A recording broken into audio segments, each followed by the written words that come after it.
2018 ஜனவரியில் அவரிடத்தில் நாம் வைத்த கோரிக்கை, மாண்புமிகு உதயநிதி ஸ்டாலின் அவர்களே, திரைத்துறையில் இன்றைக்கு பிரபலமாக இருக்கிற நீங்கள், உச்சபட்ச நட்சத்திரமாக இருக்கிற நீங்கள், மக்கள் உங்களை நேசிக்கிறார்கள், அரசியலில் உங்களுடைய பங்களிப்பு வேண்டும் என்று விரும்பி வேண்டி கேட்டுக் கொண்டிருக்கிறார்கள்.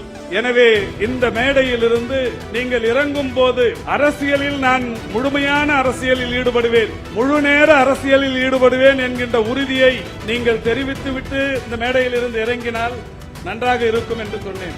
மாண்புமிகு தமிழ்நாட்டின் துணை முதலமைச்சர் அவர் பேசும்போது சொன்னார்,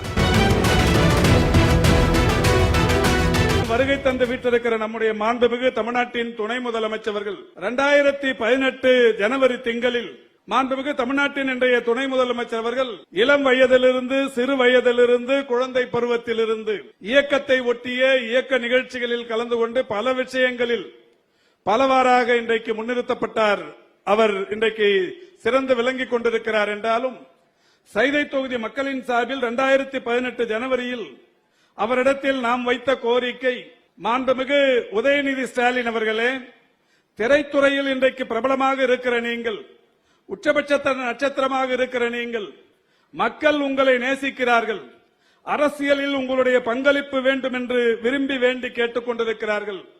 எனவே இந்த மேடையில் இருந்து நீங்கள் இறங்கும் போது அரசியலில் நான் முழுமையான அரசியலில் ஈடுபடுவேன், முழு நேர அரசியலில் ஈடுபடுவேன் என்கின்ற உறுதியை நீங்கள் தெரிவித்துவிட்டு இந்த மேடையில் இருந்து இறங்கினால் நன்றாக இருக்கும் என்று சொன்னேன்.